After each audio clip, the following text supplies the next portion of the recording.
जय श्री राम। हर हर महादेव। मैं ईश्वर चौहान सभी सनातन भाइयों को मेरी राम राम। जैसे कि आपको ज्ञात है, हम सनातन धर्म के पवित्र ग्रंथ भागवत गीता के अध्यायों का महत्व के बारे में आपको वीडियो बनाकर बता रहे हैं। सभी सनातन भाई इनका लाभ उठाएं और सनातन के लिए अपने मन और मस्तिष्क में चल रही कल्पना और विचारों को जागृत करके सनातन के लिए कार्य करें और सनातन की ताकत बने। जय श्री राम। हर हर महादेव।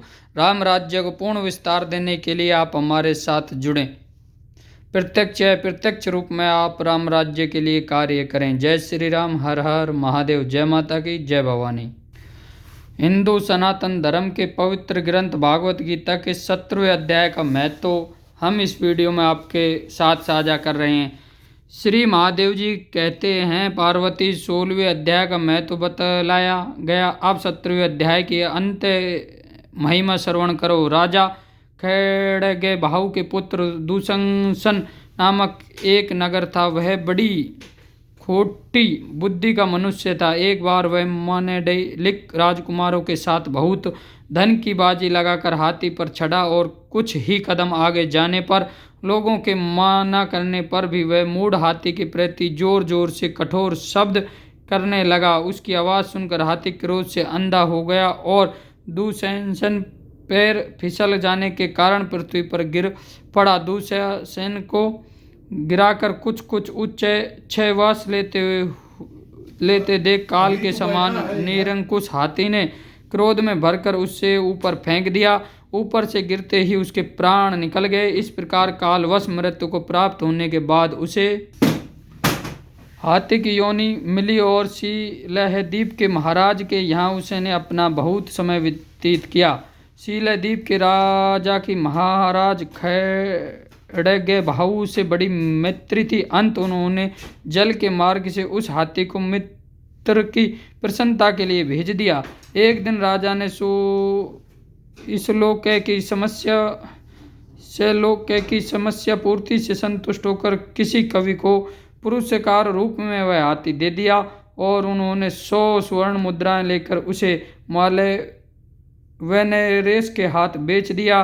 कुछ काल व्यतीत होने पर वह हाथी यत्र पूर्वक पालित होने पर भी असाध्य ज्वर से ग्रस्त होकर मरण सत्र हो गया।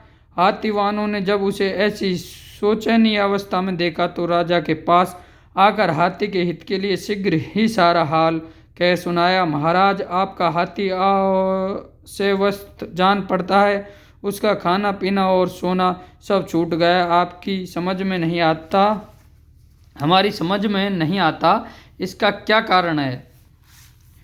हाथीवानों का बताया हुआ समाचार सुनकर राजा ने हाथी के रोग को पहचानने वाले चिकित्सा पशु मंत्रियों के साथ उस स्थान पर पदार्पण किया जहाँ हाथी जयवारहस्त होकर पड़ा था। राजाओं को देखते ही उसने जयवारचिनित वेदनाओं को भुलाकर संसार को आश्चर्य में डालने वाली वाणी में कहा, संपूर्ण शास्त्रों के ज्ञाता, राजनीति के समुद्र, शत्रु समुदाय को परास्त करने वाले तथा भगवान विष्णु के चरणों में अनुराग्य रखने वाले महाराजा, इन औषधों से क्या लेना है। वेदों से भी कुछ लाभ होने वाला नहीं है। दान और जप से भी क्या सिद्धि होगा। आप कृपा करके गीता के 17वें अध्याय का पाठ करने वाले किसी ब्राह्मण को बुलाएं। हाथी के कथन अनुसार राजा ने सब कुछ वैसा ही किया। तदनंतर गीता पाठ करने वाले ब्राह्मण जब उत्तम जल को अभिमंत्रित करके उसके ऊपर डाला तब दुशासन जय योनि का परित्याग करके मुक्त हो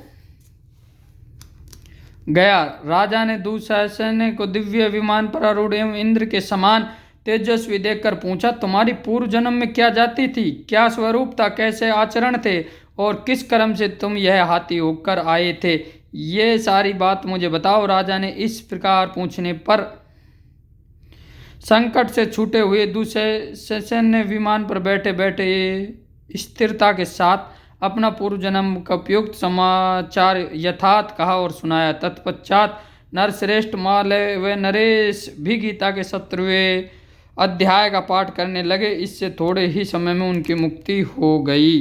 जय श्री राम। हर हर महादेव। हिंदू सनातन धर्म के पवित्र ग्रंथ भागवत गीता के 7वें अध्याय का महत्व समाप्त हुआ।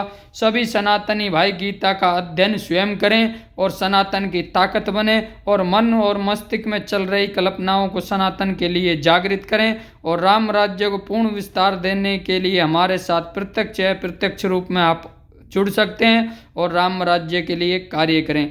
जय श्री राम। हर हर महादेव। जय श्री राधे। जय श्री कृष्णा। जय सनातन। जय सनातन। जय भारत। जय भारत।